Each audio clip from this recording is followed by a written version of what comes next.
Hey everybody, it's Brett. Thank you for stopping by or returning to my channel. Today, I wanted to talk about a couple things. The first being the New York Times Best of the Year list, as well as a couple of things I'm going to prioritize for December amidst the fact that I have too many other things I need to be reading. So stick around.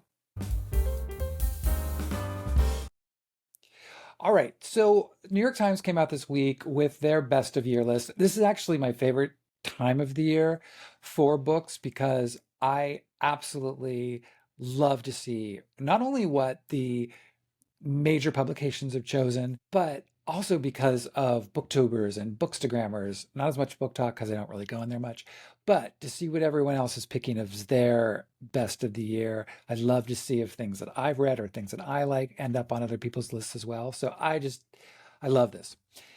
But first, so New York Times. I'm not going to discuss at all the nonfiction stuff because frankly, the five titles, I didn't know any of them, at least not well enough beyond recognizing some of the book titles. But the fiction titles, out of the five books, I have read three of them. James, which for me is like one of the books of the year, and no surprise, it will certainly be in my top 10 of the year. Martyr by Kaveh Akbar, which will not be on my list this year because I actually read it at the end of last year. But I think it's a great book. I think it's totally solid, very surprising where the narrative went, and a really thought-provoking, interesting book. Good Material by Dolly Alderton. I thought this was an interesting choice. I really liked the book. I thought it was truly interesting for Dolly, who was writing a male protagonist. It very much felt like a David Nichols book to me. I don't know if it's exactly a best of the year for me personally, but I thought it was really well done. And also, I'm just kind of obsessed, and as a side note, with Dolly Alderton, so I'm really happy for her. So the two I haven't read are You Dreamed of Empire by Alvaro Enrique. Don't know anything about this. Don't know for sure that I will read this. And the final one is Miranda July's All Fours. I got this because of the National Book Award list, and I thought I was going to read it before the winner was announced, and I never got around to it. It seems like such a polarizing book to me. So, again, really interesting choice. This is something I may try to read by the end of the year if I can, just so I can weigh in with my own opinion about it. But the concept or the idea of the book sounds really fascinating to me. But again, I've heard very mixed things. All right. So the other thing I wanted to discuss before we start to get into all of these end of the year lists, and I'm certainly going to be doing it and spreading it out, spreading the love, are five books that I kind of want to prioritize before the end of the year. Again, not to mention the fact that I still have five books from my 10 before the end. I still have six books from my 12 books recommended by 12 friends. I don't know if any of those are completely going to come to fruition. We'll have to see. And at this point, a lot of what I'm reading currently this month in December are 2025 releases, to kind of get ahead of it and to figure out who I might want to have on the podcast. So again, we'll just have to see. I don't know. And it drives me crazy because I really wanted to spend this month reading 2024 releases and try to get everything I can in, but that's so impossible. But I always feel like, a wall comes down at the end of the year that pushes back all of those books you didn't get to.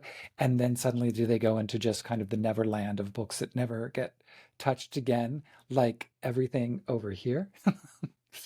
All right, so let's move on.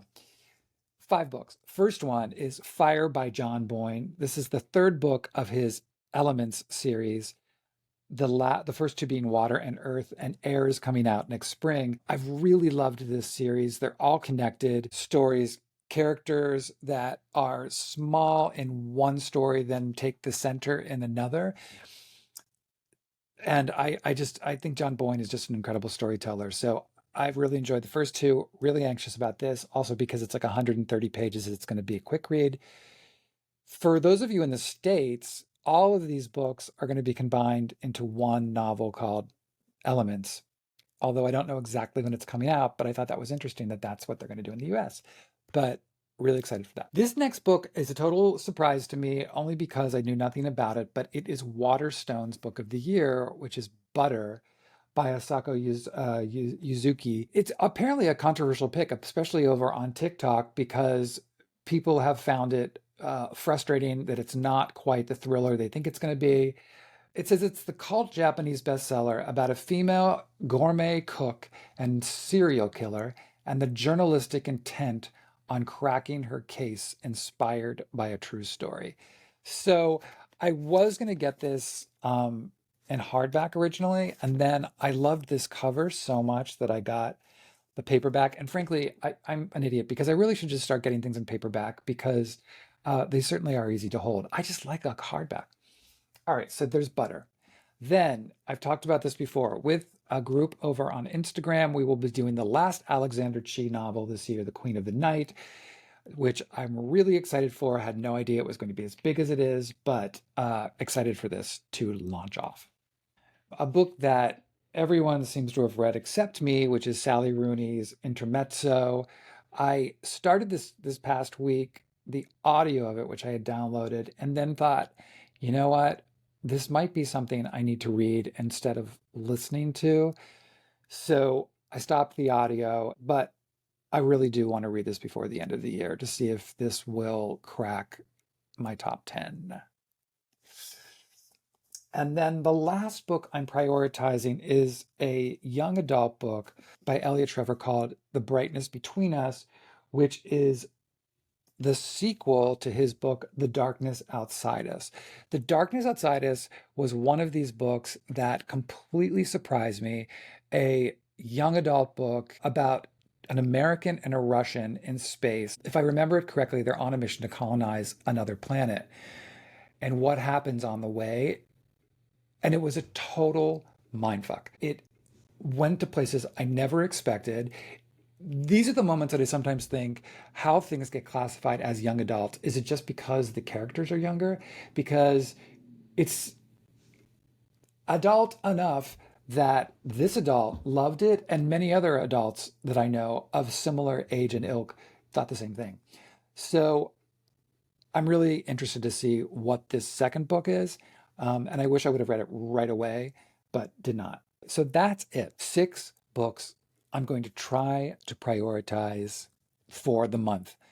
What are you trying to get in? Are there things that you're trying to rush to get to the end of the year? Are you already looking at 2025? If you're looking at 2025, are there things you're particularly excited about? I'm going to do an episode probably right at the beginning of the year of things that I'm personally looking forward to. So look out for that. And within the next week or so, I'm going to start counting down my best books of the year, most likely starting with nonfiction. And since I've already done a nonfiction November and picked out 6 books, it'll probably be a shorter list to add on to that original list, if that makes sense, of probably like 5 more books to add to that. So look out for that as well. Thanks for being here. I hope you're all having a great week wherever you are, and I will talk to y'all soon.